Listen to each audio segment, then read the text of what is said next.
जय Hind students. Periodic properties के lecture number 2 में आपका स्वागत है। चलिए इसे शुरू करते हैं। आसान सा लेक्चर है बिल्कुल। आयोनाइजेशन एनर्जी, आयोनाइजेशन पोटेंशियल, एक ही बात है, ठीक है। Amount of energy required to remove the most loosely bound electron from an isolated gaseous atom. जैसे ये अपने पास मेटल है, गैसियस एटम है, इसमें से इलेक्ट्रॉन निकालना है और उसमें जो एनर्जी लगी दैट इज आयोनाइजेशन एनर्जी, ठीक है। कौन सा इलेक्ट्रॉन निकालना है? मोस्ट लूजली बाउंड इलेक्ट्रॉन, यानी कि उसके वैलेंस शेल से निकलेगा, ठीक है। एक्सपेरिमेंटली आई यानी ionization energy is determined by spectroscopic methods, also by passing current of gradually increasing intensity through the vapors of the element in a discharge tube। तो इस तरह से भी इसको एक्सपेरिमेंटली निकाला जा सकता है। स्पेक्ट्रोस्कोपिक मेथड्स आप जैसे जैसे आगे बढ़ेंगे आप पढ़ पाएंगे इनको, ठीक है। कुछ बीएससी में पढ़ पाएंगे, कुछ एमएससी में पढ़ पाएंगे, ठीक है।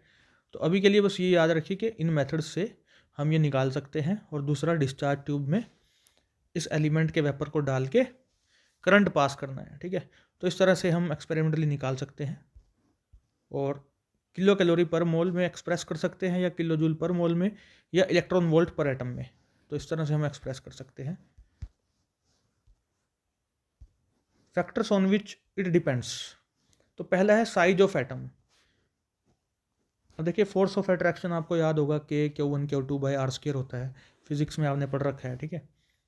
तो देखिए यहाँ से पता चलता है कि रेडियस या डिस्टेंस है आर यहाँ पे। तो जैसे जैसे distance between electron and nucleus बढ़ेगा, force of attraction between the two decreases and hence we require less energy. देखो, आर जो है घट गया मान लो, तो एफ जो है बढ़ जाएगी, ठीक है। और आर अगर बढ़ जाएगा तो फोर्स घट जाएगी, ठीक है। तो मान लो कि आर जो है बढ़ गया तो फोर्स कम लगेगी, ठीक है। ये प्रोटॉन है, ये इलेक्ट्रॉन्स हैं यहाँ पर, ठीक है। तो बाहर वाला जो इलेक्ट्रॉन है उस पर फोर्स कम लगेगी अंदर की तरफ, तो हम बाहर से एनर्जी देंगे जिसको बोल रहे हैं आयोनाइजेशन एनर्जी, और ये बाहर आ जाएगा क्योंकि फोर्स कमजोर पड़ गई, ठीक है। तो छोटा एटम होगा तो वो इलेक्ट्रॉन जो बाहर वाला है उसके नज़दीक होगा न्यूक्लियस के, तो निकाल पाना थोड़ा मुश्किल होगा, ओके। चार्ज अगर ज़्यादा होगा, न्यूक्लियर चार्ज, ठीक है, then it will be difficult to remove the electron, ionization energy ज़्यादा लगेगी। और आप ये भी जानते हैं कि नीचे की तरफ पीरियोडिक टेबल में हम देखते हैं डाउन द ग्रुप साइज बढ़ता है, साइज बढ़ता है तो आयनाइजेशन एनर्जी कम लगती है। आप ऑलरेडी हम डिस्कस कर चुके हैं। चार्ज ऑन न्यूक्लियस, वही बात है, न्यूक्लियर चार्ज।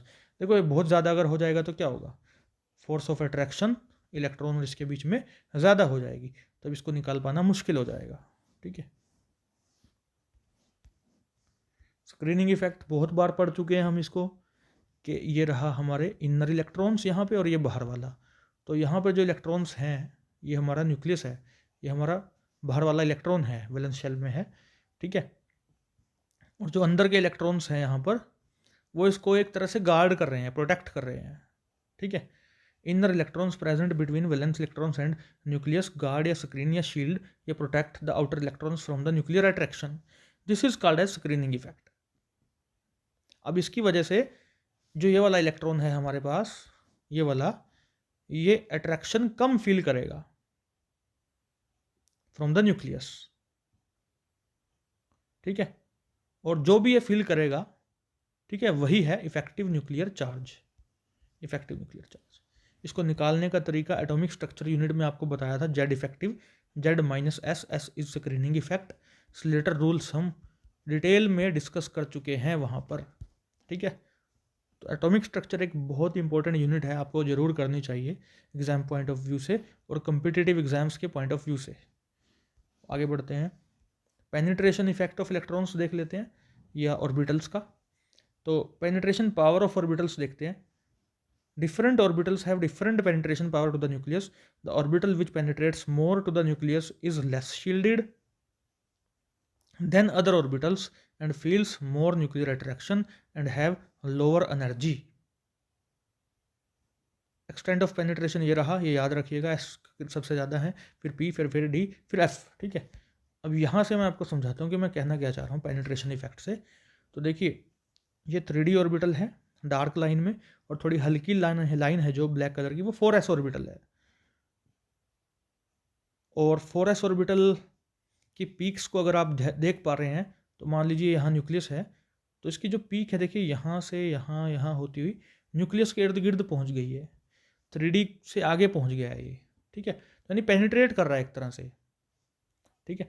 ऑर्बिटल भी क्या है एक तरह से, और इलेक्ट्रॉन भी क्या है एक तरह से, वेव है, वेव नेचर रखता है ना इलेक्ट्रॉन, आपको बता रखा है। एटॉमिक स्ट्रक्चर यूनिट जिसने करी होगी ना अच्छे से मेरे साथ, जिसने लेक्चर सुने हैं, लगाए हैं, ठीक है, वो इस यूनिट को बड़ी आसानी से समझ पाएगा। लगभग काफ़ी चीज़ें तो रिपीट हो रही हैं, ठीक है। तो मैंने वहाँ भी एक्सप्लेन किया था आपको,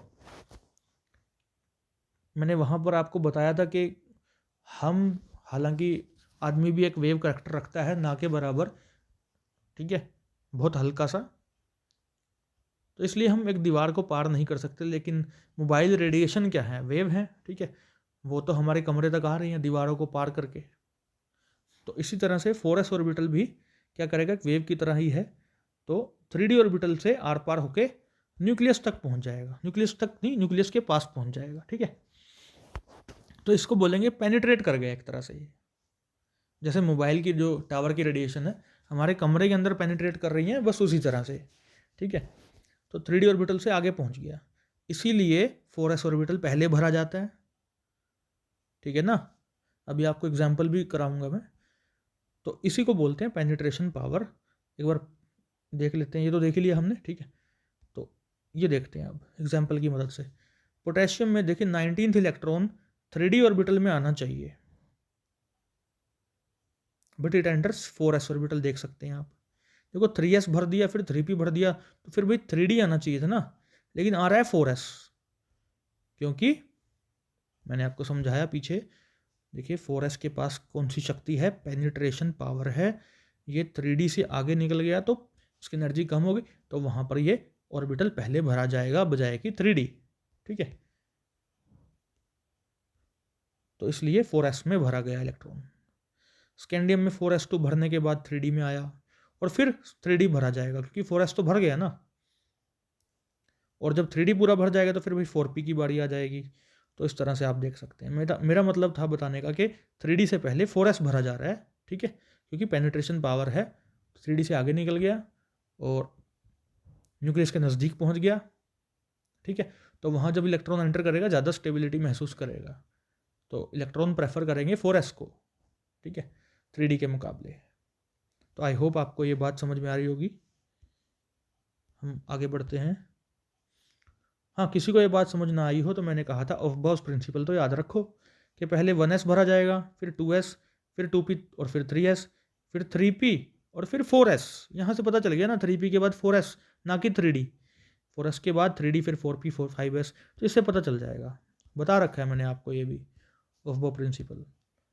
इलेक्ट्रॉनिक कन्फिग्रेशन देखिए, हाफ फील्ड या फुल्ली फील्ड कन्फिग्रेशंस ज़्यादा स्टेबल होती हैं, जैसे नाइट्रोजन है 1s2, 2s2, 2p3। तो 2p में कितने आए, एक एक सबको मिल गया भाई, तो ये हाफ फील्ड कॉन्फ़िगरेशन है, ठीक है। हीलियम की बात करेंगे अगर, नियोन की, मतलब नोबल गैसेस की, तो वो फुल्ली फिल्ड होती हैं, ठीक है। तो फुल्ली फिल्ड भी स्टेबल होती हैं, बहुत बढ़िया स्टेबल होती हैं, and it is difficult to remove electron from these configurations, hence ionization energy will be high. Example देखिएगा क्या है, नोबल गैसेस हैं, बेरिलियम है, नाइट्रोजन है, ठीक है। तो याद रखिएगा हाफ फील्ड और fully filled. Variation ionization energy की, एटॉमिक साइज आपने देख लिया था कि नीचे की तरफ बढ़ता है, साइज छोटा होता है ऊपर, फिर बढ़ता है, तो बड़े एटम में से इलेक्ट्रॉन को निकाल पाना आसान होता है, तो आयनाइजेशन एनर्जी नीचे की तरफ घटती है, ठीक है।